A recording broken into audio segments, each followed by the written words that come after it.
मेरे लिए हो, ये मुझे बदले, मेरी अगुवाई करे। मैं अपना ध्यान इन वचनों के ऊपर लगाता हूं, ये मेरे मुंह से निकला करेंगे इन जीसस नेम। यशाया 54 उसकी 14 आयत को मैं पढ़ूंगा और मैं इस आयत को इब्रानी भाषा में भी निकालूंगा ताकि मैं इसे आपके साथ आपको समझा सकूं। अपने हाथों को उठाओ, कहो जो वचन आज मैं सुनने वाला हूं, मैं वायदा करता हूं मैं इसे सुनाऊंगा दूसरों को भी, यीशु मसीह के नाम में है। लिखा, in righteousness shall thou be established, तू धार्मिकता के द्वारा स्थिर होगी। अपने पड़ोसी को बोलो, धार्मिकता के द्वारा तू स्थिर होगा। इब्रानी भाषा का 6666वां शब्द जो धार्मिकता के लिए इस्तेमाल किया गया है, उसका मतलब है तसेदाक। तसेदाक का मतलब है राइचियसनेस, राइटनेस, रेक्टिट्यूड।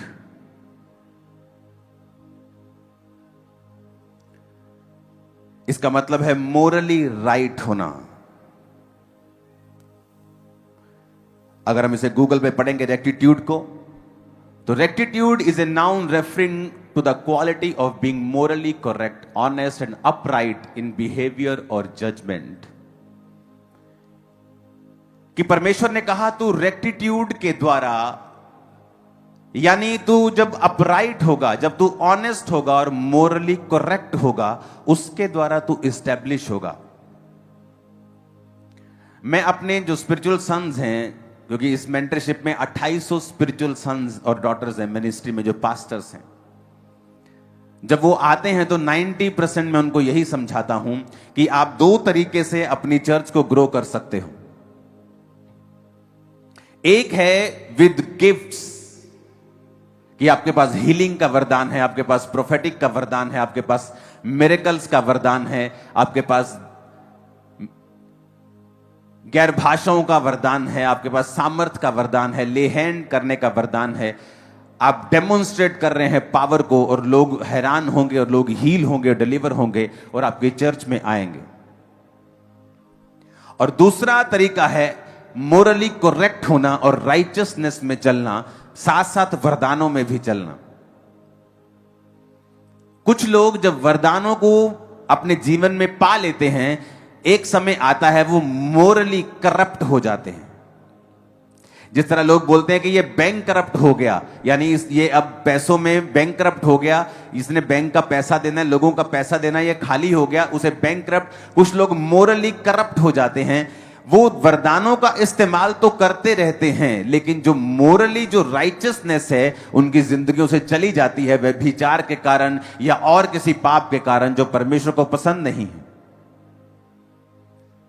तो उनके चर्च तो बढ़ती रहती है, उनकी लाइफ में ब्लेसिंग तो आती है, क्योंकि वरदान जो है वो आशीषों को लेके आते हैं। पर बाइबल कहती है वरदान आपको इस्टेब्लिश नहीं करते। ये लोग, ये सेवकाइयां थोड़े सालों की होती हैं और उसके बाद फिर आपको वो नजर नहीं आती हैं। क्योंकि अगर आपको इस्टेब्लिश्ड होना है, अपने पड़ोसी को बोलो, इस्टेब्लिश्ड होना है, स्थिर होना है।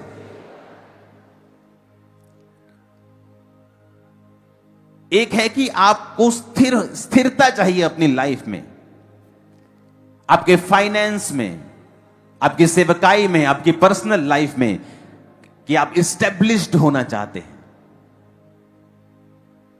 उन देशों के मैं नाम नहीं लेना चाहता हूं, जब उन देशों में हम जाते हैं तो मैं अपनी वाइफ से एक बात बोलता हूं कि यहां ठीक है सब कुछ है, लेकिन यहां पर इस्टेब्लिशमेंट की फील नहीं आती है। लेकिन जब मैं क्रिश्चियंस नेशंस में जाता हूं तो मुझे इस्टेब्लिशमेंट की फील आती, चाहे वहां पे इकोनॉमी थोड़ी कम ही हो, लेकिन वो स्थिर फील होते हैं। बाइबल कहती है तू धार्मिकता के द्वारा स्थिर होगा।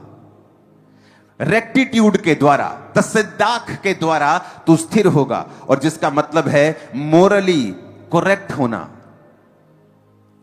रेक्टिट्यूड के सिनोनिमस को हम पढ़ेंगे। इन दोनों स्क्रीन्स को जारी रखना।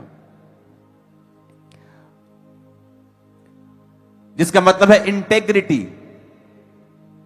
जैसे मैंने आपको बताया था कि नेहेमिया को आकर लोग बोलते हैं, एक परमेश्वर का दास बोलता है कि तेरे को आज रात वो मारने के लिए आ रहे हैं, तू मर जाएगा आज रात, वो आ रहे हैं, वो पक्का है, पक्का अंदर का बंदा बता रहा है। अब तू ऐसा कर, जाके परमेश्वर के भवन में जाके छुप जा। वो अंदर नहीं आ सकते परमेश्वर के भवन के, क्योंकि वो धार्मिक पचड़े में नहीं पड़ेंगे, तू बच जाएगा। इंटेग्रिटी कहती है कि मैं अपनी जान बचाने के लिए परमेश्वर का वचन नहीं तोड़ सकता हूं। अगर मैं अंदर आऊंगा तो लोग मुझे बुरा कहेंगे, क्योंकि अंदर आने का अधिकार याजकों को है, महायाजकों को है। मैं महायाजक नहीं हूं, मैं एक पॉलिटिकल क्रिश्चियन हूं जो वहां पर जाकर कुछ ऐसा कर रहा है जो और कोई नहीं कर पा रहा है, लेकिन मैं अपनी सीमाएं जानता हूं। शाऊल को जब परमेश्वर के दास ने, शमूएल ने कहा कि तू जाकर मेरा इंतजार कर, मैं आकर बलि दूंगा, और जब शाऊल ने देखा कि इंतजार हो गया, लोग वेट कर रहे हैं, वो लोगों से बड़ा प्रभावित रहता था। लोग क्या कहते हैं, लोग क्या समझते हैं, पब्लिक क्या सोचती है। जब आप पब्लिक के बारे में ज्यादा सोचने लगते हैं, आप परमेश्वर को मिस कर जाते हैं। वो इंटेग्रिटी में मिस हो गया और उसने कहा ठीक है, शमूएल नहीं आया, चलो लाओ बलिदान मैं करता हूं। और जैसे ही उसने बलिदान चढ़ाया, शमूएल आके कहा कि ये काम इसी प्रॉफिट का था, प्रभु के दास का था, ये किसी पॉलिटिकल आदमी का काम नहीं था। तूने इंटेग्रिटी में तू मिस हुआ, अब परमेश्वर तुझे गिराएगा और दूसरे को खड़ा करेगा।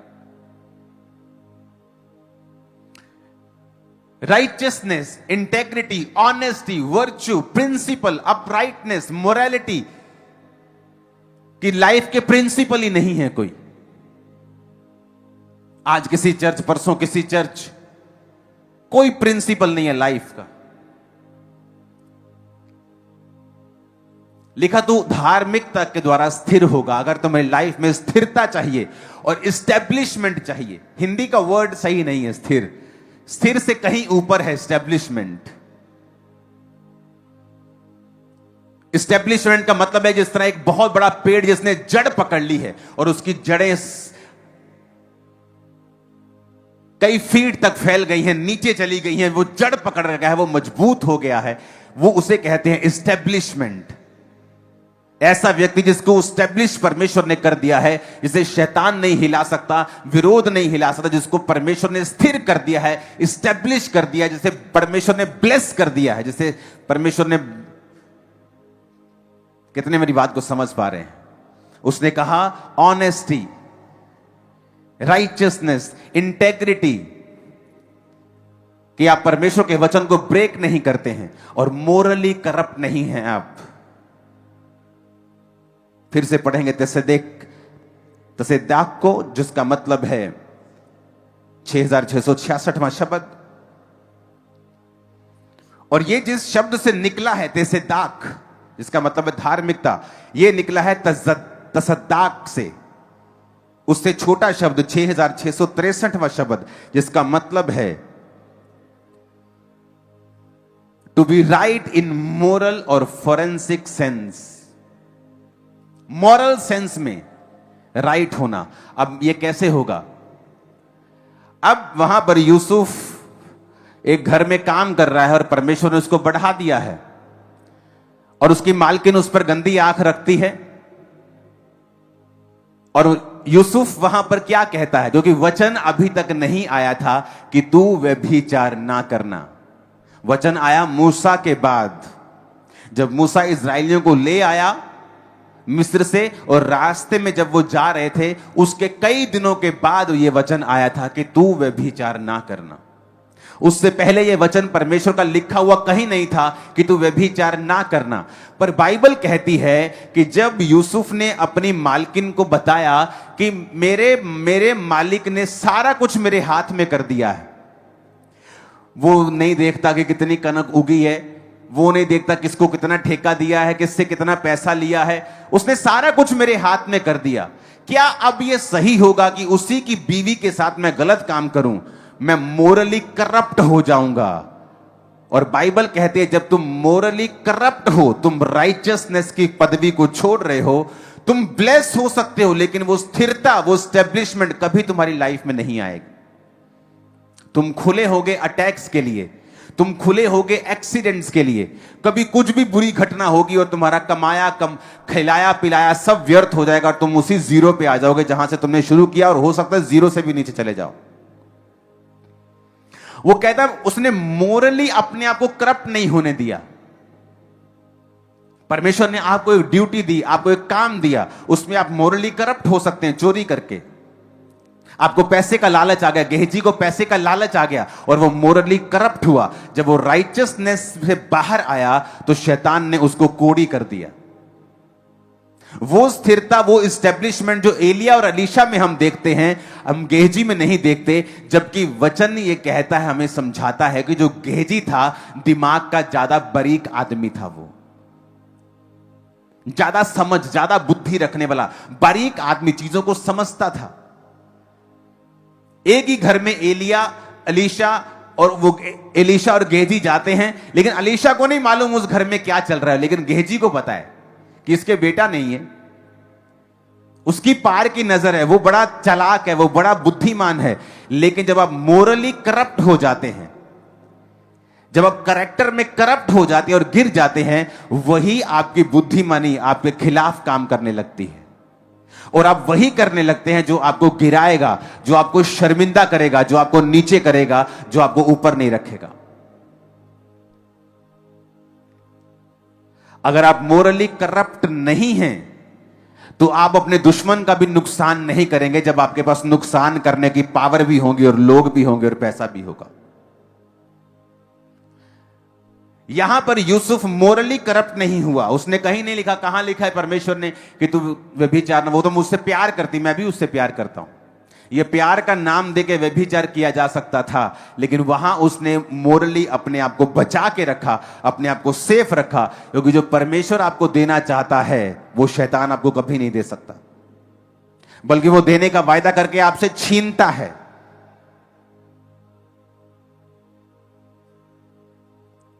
हालेलुया।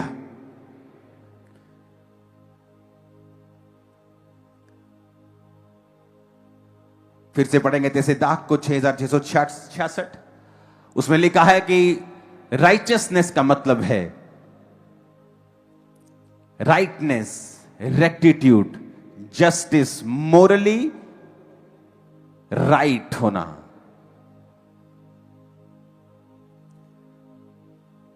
उसने कहा तू धार्मिकता के द्वारा स्थिर रहेगी। अपने पड़ोसी को बोलो, तू धार्मिकता के द्वारा स्थिर रहेगी। फिर से कहो अपने पड़ोसी को, आमीन। फिर लिखा तू अंधेर से बचेगी। अपने पड़ोसी को बोलो, तू अंधेर से बचेगा।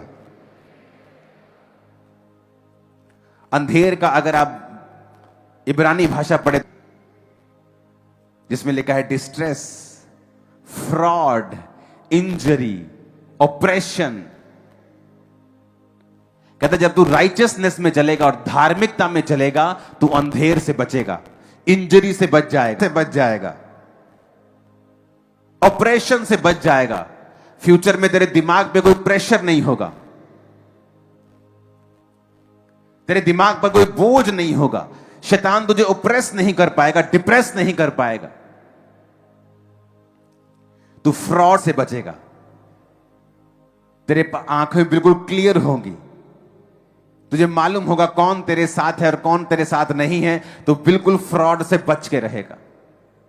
जब तू धार्मिकता में चलेगा, सब बोलो आमीन। क्योंकि तुझे डरना ना पड़ेगा और तू भयभीत होने से बचेगी, क्योंकि भय का कारण तेरे पास ना आएगा। आमीन। क्योंकि भय का कारण उसने कहा तेरे पास ही नहीं आएगा। मैं उसको पहले ही तेरे से दूर कर दूंगा जब तू धार्मिकता में अपना जीवन बिताएगा।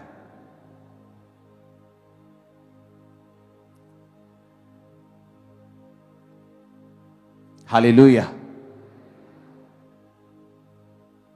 आप देखो आपके लाइफ के स्टेप कैसे हैं। क्या वो आपको मोरली आप करप्ट तो नहीं हो रहे हैं उन चीजों को करके? क्योंकि अगर आप मोरली करप्ट होते हैं तो आप ये बैंकरप्ट से भी बुरी सिचुएशन में फंस चुके हैं। किसी के पैसे के ऊपर निगाह रखनी, किसी की तबाही के बारे में सोचना, किसी को डाउन करने के बारे में सोचना, आप ऑलरेडी मोरली करप्ट हो चुके हैं। जब आप मोरली करप्ट हो गए, आप राइचियसनेस से जब बाहर आ गए, तो वचन कहता है कि तू स्थिर कभी नहीं होगा, इस्टेब्लिश नहीं होगा। डर के कारण तेरे पास आते जाएंगे बार बार, तू भयभीत होता रहेगा, भय का कारण तेरे पास आएगा, तू डरता रहेगा, तेरे पे अंधेर होता रहेगा। तक का होता रहेगा पंजाबी जो तक के तो बचना है शैतान दे, ते लिखा तू धार्मिकता दे अनुसार अपनी जिंदगी में बिता। धार्मिकता का मतलब है राइट स्टैंडिंग विद गॉड, कि खुदा के साथ सही खड़े होना। जो खुदा का वचन कहता है उसे वैसा ही कंप्लीट करना, उसमें अपनी कुछ कारीगिरी करने की कोशिश ना करना। ये कहां लिखा है वचन में? ये नहीं करना। कुछ चीजें वचन में नहीं लिखी हैं। कहां लिखा है वचन में सिगरेट नहीं पीना है? नहीं लिखा वचन में। नए नए नशे आज आ रहे हैं, कहां लिखा वचन में उनको नहीं पीना है? लेकिन हमें वो आत्मा से पता है, मोरली पता है, विवेक कॉन्शियस में हमें पता है। इसलिए वचन कहता है कि परमेश्वर तुम्हारा कहता है कि अपने विवेकों को कभी निर्बल मत होने दो। विवेक निर्बल कैसे होता है? कि वचन में नहीं लिखा है, पर आपके विवेक को यह बात पता है कि यह चीज रॉन्ग है जो मैं कर रहा हूं। और जब आपके कहां परमेश्वर आपसे बात करता है? आपके विवेक में। आपके विवेक, आपके इनर मैन से वो बात करता है। जब आपका इनर मैन निर्बल हो जाता है एक पाप के बार बार करने के द्वारा या ढीठ होने के द्वारा, आपको पता है कि ये करेक्ट नहीं है, आप कुछ भी बेच रहे हैं ऐसा गलत, आप कुछ भी गलत कर रहे हैं, आप कुछ चोरी कर रहे हैं, आपको पता है ये गलत है, लेकिन उस पाप में बने रहने के कारण आपका विवेक निर्बल हो जाता है और एक दिन मर जाता है। और जब परमेश्वर वहां बात करता है आपको समझ नहीं आती, आपको सुनता नहीं, और जब परमेश्वर के साथ कनेक्शन कट हो जाता है, आप उसी दिशा में जाने लगते हैं जहां शैतान चाहता है। और वो दिशाएं फिर डिस्ट्रक्शन को, अंधेर, बीमारियां, भय, ऑपरेशन, डिप्रेशन, फिर वो वहां आता है। और परमेश्वर नहीं चाहता वहां जाएं। सब बोलो आमीन। उसने लिखा तू फियर तेरे पे कब्जा नहीं करेगा, तू अंधेर से बचेगा, डरना ना पड़ेगा, तू भयभीत ना होगा, डर का कारण तेरे पास नहीं आएगा, तू अंधेर से बचेगा। सब बोलो आमीन। तू अंधेर से बचेगा। अगर आपको अपनी लाइफ में स्थिरता चाहिए, इस्टेब्लिशमेंट चाहिए, आप ऐसे पक्के बनना चाहते हैं कि कोई आपको हिला ना सके लाइफ टाइम, आपके विजन को, आपको, तो वरदानों से भी ज्यादा जरूरी है स्थिरता में, धार्मिकता में जीना। अगर आपको सेवा करनी है तो पहले धार्मिक बनो, पहले धार्मिकता में जियो, उसके बाद वरदानों की ओर जाओ। अगर आप वरदानों की ओर जाएंगे और धार्मिकता में नहीं जिएंगे तो वो आपका फायदा नहीं होगा। इसलिए बाइबल कहती है, पौलुस ने कहा तुम आत्मिक वरदानों की धुन में रहो। धुन का मतलब हर टाइम उनके बारे में सोचो। मैं सोचता हूं, धुन में रहता हूं। और इसलिए वो हीलिंग का वरदान काम करता है जब आप धुन में रहते हैं, उसके बारे में सोचते हैं, उसके बारे में प्रार्थना करते हैं। लेकिन जो बेसिक है, आप बिल्डिंग के बारे में सोचो कि आपने कितनी बड़ी बनानी है, लेकिन जो बेसिक है उस बिल्डिंग की नींव, कि आपका लगाया हुआ पैसा, आपकी लगाई हुई सुंदरता पे, आपके इंटीरियर के ऊपर, वो करोड़ों के पत्थर के ऊपर लगाने का कोई फायदा नहीं होगा अगर उसकी नींव कमजोर होगी। तो धार्मिकता जो है, धार्मिकता में जीना आपकी नींव को पक्का करता है।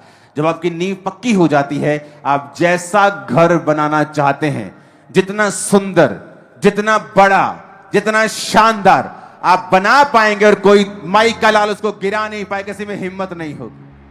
मैं आपको बता रहा हूं, किसी में हिम्मत नहीं होगी। परमेश्वर उसके खिलाफ खड़ा हो जाएगा, वो लड़ेगा। हालेलुया। लेकिन उसने कहा तू धार्मिकता के द्वारा स्थिर होगा। बोलो अपने पड़ोसी को, फिर से बोलो अपने पड़ोसी को, तू धार्मिकता के द्वारा स्थिर होगा। आमीन। धार्मिकता के द्वारा तू स्थिर होगा। इस वचन को अगर आप मनन करेंगे घर पे बैठकर, अपने बेड पर, रोटी बनाने वक्त, नहाते वक्त, खाते वक्त, जाते वक्त, कि धार्मिकता के द्वारा मैं स्थिर होऊंगा। यह परमेश्वर ने मुझसे बात की है, जिसका मतलब है तसेदाक, राइटनेस, रेक्टिट्यूड, मोरली राइट होना। रेक्टिट्यूड अगर आप गूगल में पढ़ेंगे तो उसके मतलब आते हैं इंटेग्रिटी, जो मैंने आपको नेहमिया की बताई कि मैं नहीं जाऊंगा उस परमेश्वर के भवन में अपने आप को बचाने के लिए। अपना कोई स्टैंड रखना, अपनी कोई इंटेग्रिटी रखना। राइचियसनेस, ऑनेस्टी, वर्च्यू को अपनी लाइफ के प्रिंसिपल रखना। कि किसी ने भी बोल दिया संडे वहां जाना है, चलो घूमने चलते हैं, चलो चलते हैं। संडे आपका प्रिंसिपल क्या है कि आप चर्च में होने चाहिए। आपके रिश्तेदारों को पता होना चाहिए अगर संडे हम शादी रखेंगे तो मेरा ये रिश्तेदार नहीं आएगा क्योंकि ये संडे चर्च जाता है। संडे चर्च कोई नॉर्मल चीज नहीं है हमारे लिए, लाइफ है हमारी। आमीन। प्रिंसिपल ना होना, अपनी लाइफ के प्रिंसिपल ना होना। हमारी फैमिली का प्रिंसिपल बन गया आप कि जैसे ही 8 बजते हम किसी भी काम को कर रहे हो, चाहे मिनिस्ट्री कर रहे हैं, चाहे हम कुछ गीत कर रहे हैं, चाहे हम कुछ कर रहे हैं, काम कर रहे हैं, 8 बजे हम सब घूम जाते हैं अपने बेड तरफ, अपने रूम्स की तरफ, प्रार्थना के रूम्स की तरफ। चलो प्रार्थना करते हैं, 8 बज गए, मिस नहीं करना है। सब कामों को स्टॉप कर देते हैं। प्रिंसिपल्स रखना लाइफ में। संडे परमेश्वर के घर में जाना, रोज प्रार्थना करना, टाइट देना, हमारे प्रिंसिपल्स हैं। हमें अलग नहीं कर सकते अपनी लाइफ से। ऑनेस्टी रखना। आप देखो फॉरेन में जो चीजें आपको समझाई जा रही हैं, अगर आप फॉरेन की कंट्रीज में कहीं भी जाते हैं तो उन लोगों के अंदर ये अंदर ही है, उनके इनबिल्ड है ये चीजें। और अगर आप वहां पे देखेंगे तो बहुत सारे कर्सिस हैं, जो मैं नाम नहीं लूंगा उन जगहों के, जहां पे आप उन कर्सिस को देखोगे, लेकिन उन देशों में अगर आप देखोगे तो वो कर्सिस आपको फील नहीं होंगे, वो श्राप फील नहीं होंगे, क्योंकि वो नेचुरली इन सभी वचनों के ऊपर चल रहे हैं। आप नेचुरली देखना, परमेश्वर का वचन तो सबके लिए है। आप देखना बहुत से ऐसे लोग जो विश्वासी नहीं हैं, पर उनके जो पुत्र हैं, पुत्रियां हैं, वो उनका आदर करती हैं माता पिता का। आप देखो उन घरों में ज्यादा आशीष होगी, उनके कैरियर पे ज्यादा आशीष होगी, सिर्फ माता और पिता की इज्जत करने के कारण। और आप देखो उन लोगों को भी जो नहीं करते, उनकी लाइफ में कितने स्ट्रगल्स हैं, क्योंकि वचन कहता है अपने माता और पिता की वो आदर करेगा, ये प्रतिज्ञा भी है और आज्ञा भी है, तो धरती पर लंबा जिएगा। हालेलुया।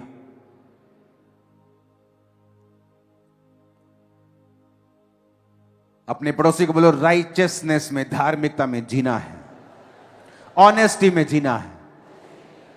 आमीन। क्या आप इतने ऑनेस्ट है कि रास्ते पे आपको एक मोबाइल फोन मिल जाए और आप उसको जेब में ना डालें, बल्कि ये ढूंढे कि ये किसका है? आपको रास्ते में बैग मिल जाए पैसे से भरा हुआ, आप ढूंढे कि ये किसका है, ना कि वो आपका है। ऐसा करके देखो, मैंने करके देखा है। यहोवा ने 100 गुना दिया है वापस। उसने कहा अगर तू स्टेब्लिश होना चाहता है, यहां अमीरी की आशीष की बात नहीं हो रही है। आपका वरदान आपको अमीर कर सकता है, आपको मशहूर कर सकता है, आपको नंबर 1 कर सकता है, लेकिन आपको स्टेब्लिश करने के लिए धार्मिकता की जरूरत पड़ेगी। तो अच्छा है कि आप रहें वरदानों के पीछे और खूब उसे इस्तेमाल करें, लेकिन आप धार्मिकता के बारे में रखें कि वो आपकी नींव है, आपकी फैमिली की नींव। अपने बच्चों को उसके बारे में सिखाएं। हर छोटी छोटी बात में वो सिद्ध होती है। धार्मिकता कोई बड़ी चीजों से शुरू नहीं होती, छोटी छोटी बातों से वो मालूम होती है। आप झूठ बोलते हैं, आप मोरली करप्ट हैं, चाहे वो किसी भी फायदे के लिए क्यों नहीं किया गया, किसी भी चीज के लिए क्यों नहीं किया गया, चाहे फाइनेंशियल बेनिफिट लेने के लिए किया गया हो, आप मोरली राइट नहीं हैं। आप जो मर्जी कर लो। और ये छोटी छोटी चीजें नहीं होती, परमेश्वर इन्हीं से जज करता है कि मैं इस आदमी को कितना दूर लेके जा सकता हूं। हम एक पहाड़ में एक जगह घूम रहे थे, तो वहां किसी का, मैं बेंच पे बैठा तो किसी का आईफोन पड़ा था, तो मैंने वो उठा के मैंने देखा, वो फोन आया किसी का, मैंने हेलो किया, तो मैंने, उसने कहा कि ये कौन, मैंने कहा नहीं ये उनका फोन है, लेकिन मेरे पास रह गया है, यहां पर पड़ा था, तो कृपया आप उनके आसपास के किसी आदमी को बताओ कि ये फोन मेरे पास है, वो मुझसे ले ले। तो हमें वो मालूम हुआ कि वो एक सिस्टर थी, वो हमारे साथ ही सैर कर रही थी पहाड़ों में, उसी का वो फोन था। जब वो आधे घंटे बाद उसने कॉल किया और बताया कि हम यहां खड़े, तो मैंने कहा वहीं खड़े रहो आपको। वो हैरान थी कि फोन क्यों वापस कर दिया इतना महंगा, इतना महंगा फोन कोई वापस ही नहीं करता है, ये कैसे कर दिया इन्होंने। अब छोटी छोटी चीजों के लिए झूठ बोलते हैं, अपने कॉलेज में झूठ, अपने घर में झूठ, अपने बिजनेस में झूठ। आपको ये चीजें मोरली करप्ट करती हैं और आपको मालूम नहीं। परमेश्वर ऊपर से देख रहा है, और क्या देख रहा है कि इजरायली लोग जो है ना, ये लोग आशीष लेते हैं और फिर ये पाप में गिरते हैं। कहता अब मैं एक काम करूंगा, मैं सब आशीषें तुम्हें नहीं दूंगा, मैं जो तुम्हें देने वाला था ना, अब मैं धीरे धीरे दूंगा और कुछ को नहीं दूंगा। यानी परमेश्वर डिसाइड करता है कि वो आपको कितना देगा, आप कितने के काबिल हैं, आप कितना कंटेन कर सकते हैं, संभाल सकते हैं। वो आपको देखकर आपकी हरकतें, आपके स्टेप्स, आपका दिल, आपका हार्ट वो जांचता है। वचन कहता है वो दिलों और गुर्दों को जांचने वाला परमेश्वर है। वो छोटा झूठ एक्चुअल में आपको मोरली करप्ट कर रहा है। वो किसी भी फायदे के लिए हो, वो टेम्परेरी फायदे के लिए हो, परमानेंट फायदे के लिए हो, लेकिन वो आपको राइट एस्टेब्लिश नहीं कर रहा है। इसीलिए कुछ लोग एस्टेब्लिशमेंट में, स्थिरता में आने के लिए बड़ी जूझते हैं, वो प्रार्थना भी करते हैं, लेकिन ये चीज प्रार्थना भी नहीं करती जब तक आप राइचियसनेस में स्थिर नहीं, आप जब तक वो धार्मिकता में जब आप नहीं आते हैं। ऑनेस्टी, ये जो है वो है। हम अपने बच्चों को समझाते हैं कि ऑनेस्ट रहना है, गलती हो गई तब भी ऑनेस्ट रहना है। गलती छुपाने के लिए झूठ बोला तो गलती से 10 गुना ज्यादा मार पड़ेगी तुम लोगों को। कि झूठ नहीं बोलना है, मोरली करप्ट नहीं होना है, क्योंकि परमेश्वर उन चीजों को बड़े ध्यान से देखता है। और ये छोटी शुरुआत होती है। आप एकदम से कोई बड़ा बॉम्ब नहीं मारते झूठ का, छोटे छोटे झूठ, छोटी छोटी चीजें आपको मोरली करप्ट कर देती हैं, और परमेश्वर आपके ऊपर वो स्थिरता नहीं रख पाता, आपको स्टैब्लिश नहीं कर पाता है।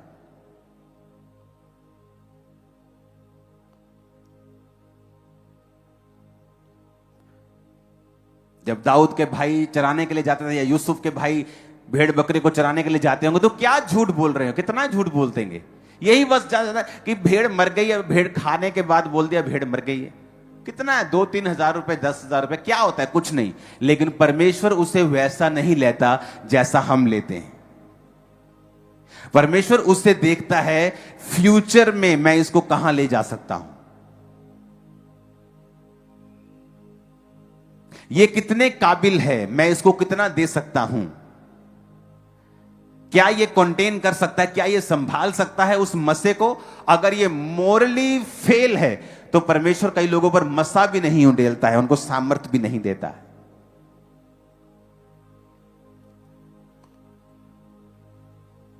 उसने कहा, फिर से पढ़ेंगे, तू धार्मिकता के द्वारा स्थिर होगी। In righteousness shall thou be established. आपको स्टैब्लिश्ड होना है, कोई छक्का मारना है आपको धार्मिकता के द्वारा।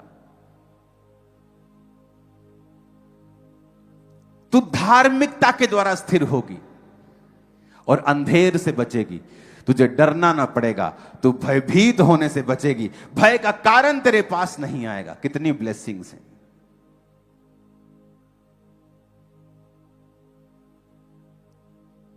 हम काम पे काम कर रहे, लोग बोलते ओ पापा जी क्या हुआ वहां पे, और मैंने कहा कुछ नहीं हुआ, मजे करो, क्योंकि भय का कारण मेरे पास नहीं आ सकता है, वो आपके पास भी नहीं आ सकता। आमीन। आप देखना, डर तब ज्यादा लगता है जब आप धार्मिकता से बाहर होते हैं, और जब आप धार्मिकता में जीने लगते हैं डर आपकी लाइफ से खत्म होता है। आप ये नहीं कि आप बिल्कुल निडर हो, परमेश्वर के जैसे हो जाते हैं, लेकिन आप वैसे नहीं होते जैसे लोग होते हैं। मोरली करप्ट होना, छोटी छोटी चीजों में, छोटा झूठ, छोटी कारीगरी, छोटा सा करप्शन, छोटा सा वो पैसे का हेर फेर, वो दिमाग में सोच रहे नहीं मैंने तो ऐसे किया, नहीं मेरा तो ये, अगर मेरा अपना कुछ है, वो सब चीजें परमेश्वर देखता है और वो आपको उस हिसाब से जांचता है। हालेलुया। मेरे पास कम हो ज्यादा हो, लेकिन मैं बिजली चोरी नहीं कर सकता हूं, ये मुझे मोरली करप्ट करता है। कम हो ज्यादा हो, मैं किसी का पैसा नहीं रख सकता हूं, किसी को यूज नहीं कर सकता हूं अपने फायदे के लिए। ये मोरली आपको करप्ट करता है। फिर से पढ़ेंगे उस वचन को, इब्रानी भाषा का 6666वां शब्द, जिसका मतलब है तसेदाक, जिसका मतलब है मोरली राइटनेस में जीना। और ये शब्द निकला है 6663 शब्द से, तसदाक से, जिसका मतलब है राइट होना इन मोरल और फोरेंसिक सेंस, क्लेंस करना, क्लियर सेल्फ, अपनी निगाहों में क्लियर रहना, क्लीन रहना। जब आज से आप अपनी जिंदगी को जिएंगे, क्योंकि चर्च आना सब कुछ नहीं है, चर्च से आकर सीखना जो आपको सिखाया जा रहा है वो ज्यादा इंपॉर्टेंट है, और उसको मानना ज्यादा इंपॉर्टेंट है। हालेलुया। आप दिन में 10 झूठ बोल जाते हैं, आपको मालूम भी नहीं होता आप कहां कहां झूठ बोल गए, क्योंकि वो हमारे सिस्टम में फैला हुआ है। वो सिस्टम को आपको रिबूट करना पड़ेगा, दोबारा से सेट करना पड़ेगा, क्योंकि आपको एक ऐसी इस्टेब्लिशमेंट में परमेश्वर देखना चाहता है जो ग्रेटनेस के लेवल को हाई लेवल पे है। आपके बच्चे, आपकी लाइफ, आपकी फैमिली, आपका फाइनेंस, आपकी बॉडी, आपकी सेहत, वो दूसरों से अलग होगी जब आप ऐसा जीवन जिएंगे, अलग होगी। मैंने बहुत सारे पास्टर्स को देखा है मोरली करप्ट, जेलस दूसरों से, मोरली करप्शन में बिल्कुल जीते हुए। वरदान आपको किसी लेवल तक बढ़ा देंगे, पर धार्मिकता आपको स्थिर रखती है। और अगर धार्मिकता के बाद आपके पास हाई वरदान है, फिर आप ब्लेस्ड है, आपके जैसा कोई नहीं। अगर धार्मिकता के बाद आपके पास ये चीजें हैं। आमीन। अपने पड़ोसी को बोलो, छोटी छोटी चीजों में करप्ट नहीं होना है, क्योंकि तू धार्मिकता के द्वारा स्थिर होगा, स्थिर होगी। रेक्टिट्यूड के फिर से गूगल ट्रांसलेशन को पढ़ेंगे। Rectitude is a noun referring to the quality of being morally correct, honest and upright in behaviour और जजमेंट। नहीं, फिर से पीछे करो उसी शब्द को, उसी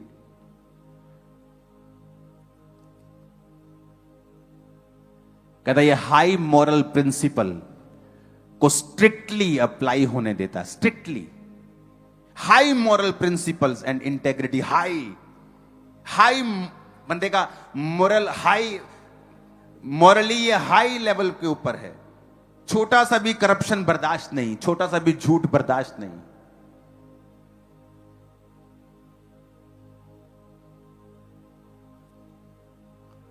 जब ये चर्च की मैंने नींव पत्थर डाला, शायद आपको मालूम नहीं होगा, तो इस शहर का जो मेयर थे, वो मेरा रिश्तेदार थे, करीब के रिश्तेदार, मेरी चाची के भाई हैं वो, जलंधर शहर के। सब लोग मुझे जानते हैं, पॉलिटिशियंस जानते हैं, सब लोग जानते हैं। लेकिन जिस दिन ये भवन बना, ये जगह भी खामरा गांव कारपोरेशन के अंडर नहीं था, लेकिन इस भवन की एक एक इंच और एक एक नुक्कड़ मैंने लॉ के हिसाब से बनाई थी। तब भी एक एक चीज, उसके दरवाजों की विड्थ कितनी होनी चाहिए, उसकी हाइट कितनी होनी चाहिए, उसका आसपास क्या होना चाहिए, एक एक सिंगल सिंगल चीज। वो लोग बोलते हैं आपको क्या जरूरत है, आपका अपना परिवार का बंदा वहां बैठा है जहां लोग सलूट मारते हैं सबको, आप सबको जानते, कोई आपके पास नहीं। मैं कोई मेरे पास आए या ना आए, मुझे जो लैंड का लॉ है उसमें चलना है, दैट्स इट। और जो शहर का लॉ था उसके हिसाब से भवन बना हुआ है, आज भी कंप्लीट हो जाएगा जल्दी। ऑफिस की ओपनिंग कर रहे हैं हम कुछ ही दिनों के अंदर। हालेलुया। आपको ये चीजें मैंने देखी हैं, मोस्टली लोगों में नहीं है। करप्शन, मोरली करप्शन है लोगों में, और यही से परमेश्वर चुनता है, ये डिसाइड करता है किसको कहां लेके जाना है, कौन कितने काबिल है, किसको कितना बढ़ाया जा सकता है, किसको कितना रखा जा सकता है। हालेलुया। आज अन्य जाति लोग इस चर्च में काम करते हैं, बहुत से सीए काम करते हैं, वो हैरान होते हैं कि कैसे आपने एक ऐसा सिस्टम बनाया है कि जो लोगों का पैसा आता है आप उसे कभी देखते भी नहीं हो। मुझको दिखता भी नहीं, आपकी ऑफरिंग कैसी होती है मैंने देखी भी नहीं है कभी। आज ही रात आपकी ऑफरिंग गिन के उसकी स्टेटमेंट बन के सुबह बैंक वाले की गाड़ी आएगी, वो आपके पैसे बैंक चले जाएंगे।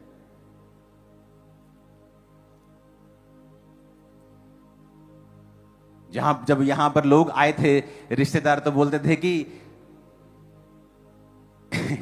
कितनों को समझ आ रही, कहते वो सोचते कि मेरे पास जब रेड मारेंगे तो बहुत करोड़ों रुपया निकलेगा।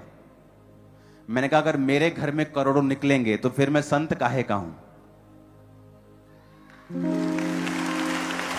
अगर मेरे घर में ये चीजें निकलेंगी तो फिर मैं सेवक काहे का हूं। तो उनको समझ आ रहा था कि हां ठीक है, अगर आप मोरली राइट हैं, करेक्ट हैं, जिस चर्च में मैं जाता था उसकी गाड़ी अगर मैंने इस्तेमाल की है, अगर मैं विजिट पे गया हूं और चर्च का काम कर रहा हूं और मैं अपनी कोई शर्ट लेने के लिए चला गया हूं उसी गाड़ी से, तो मैं नोट करता था मैंने 20 किलोमीटर गाड़ी चलाई है, यहां पर मेरा 100 रुपए का तेल बंद है, तो 200 का डलवा के आता था मैं, कि मेरी वजह से मैंने 100 रुपए का चर्च का तेल खत्म किया है, तो मैं 200 का डलवा के जाऊंगा। कि मैं चर्च में जा रहा हूं, मेरी ऑफरिंग क्या है और मैं क्या लेके आ रहा हूं वहां से। अगर मैं सारा बोझ चर्च पे डाल रहा हूं तो परमेश्वर मुझे कैसे ब्लेस करेगा। मैं तो ले रहा हूं, मैं तो मुझे देना है। लेने से देना धन्य है, वचन कहता है। एक समय आता है जब किसी को जरूरत होती है उसको दो, समय आता है जब आपको देना होता है। हालेलुया। आपको यह समझ होनी चाहिए कि मोरली करेक्ट, राइचियसनेस में जीना, रेक्टिट्यूड में जीना, यह आपको स्टेब्लिश्ड करेगा, आपके बिजनेस को, फाइनेंस को, आपके बच्चों को, फैमिली लाइफ को, आपकी प्रेयर, आपकी सारी चीजें जो आपके साथ जुड़ी हुई हैं, आपको वहां पे स्थिरता, एस्टेब्लिशमेंट, आपको एक ठहराव और आपको एक जबरदस्त जड़ पकड़ा हुआ एक पेड़ आपको मालूम होगा कि आपकी लाइफ में हुआ है। सब कहो आमीन। तो धार्मिकता के द्वारा क्या होगा? स्थिर होगा। तू अंधेर से बचेगा, तुझे डरना ना पड़ेगा, तू भयभीत होने से बचेगा, भय का कारण तेरे पास ना आएगा। जो आपको आज छोटा पाप लगता है, परमेश्वर के लिए वो छोटा नहीं है। कई बार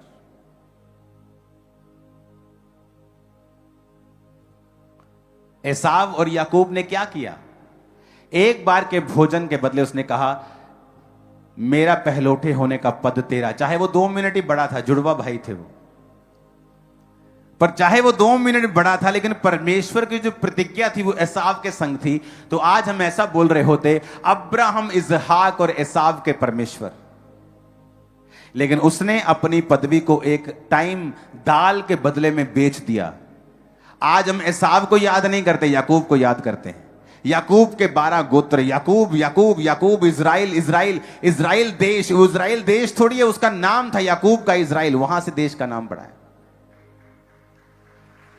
लेकिन वही याकूब जो मोरली करेक्ट था और मोरली फेलियर नहीं था, और जहां जहां वो मोरल फेलियर में आया उसको उस चीज का हर्जाना भुगतना पड़ा। और वहां पे कितने साल उसने अपने मामा की नौकरी की, जबकि उसको जरूरत नहीं थी इतने सालों की।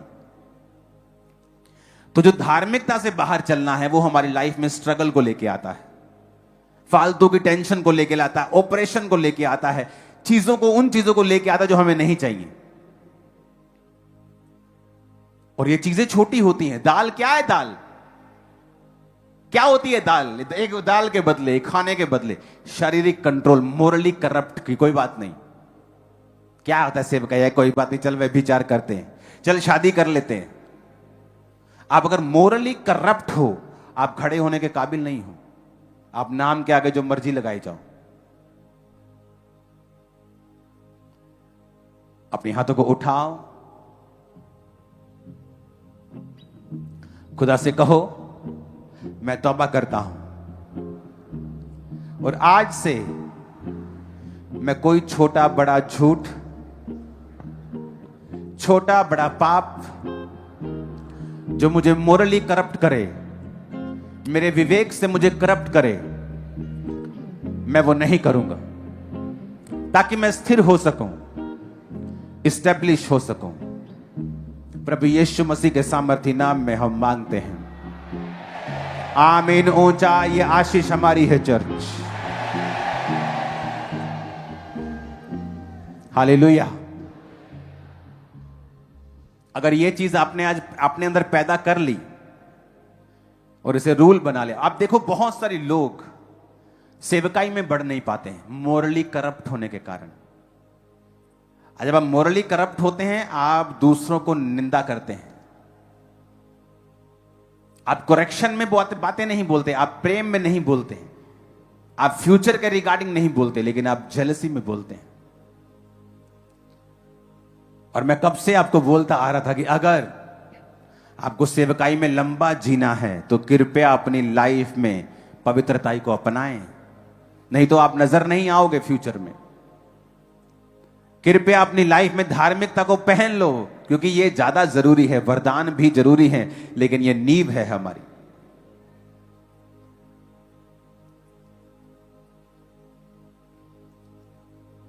मैंने ऐसी सेवकाइयों को देखा है जो पवित्रताई में खड़ी हुई हैं, जिन्होंने शहर देश बदल दिए हैं। आज भी जिंदा हैं वो, आज भी पुलपट के ऊपर हैं, बूढ़े हो गए हैं, 80-80 साल, आज भी प्रीच करते हैं, रिटायर नहीं हुए। अपने हाथों को उठाओ, सब जन खड़े हो जाओ। नया सॉन्ग हम गाएंगे। अभिषेक कर दे मुझे तेरी रूह से, कि मैं बढ़ सकूं हूबहू तेरे जैसे, कि मैं बन सकूं हूबहू तेरे जैसे। अभिषेक कर दे मुझे तेरी रूह से, कि मैं बन सकूं हूबहू तेरे दुगना पहले से ज्यादा ज्यादा वो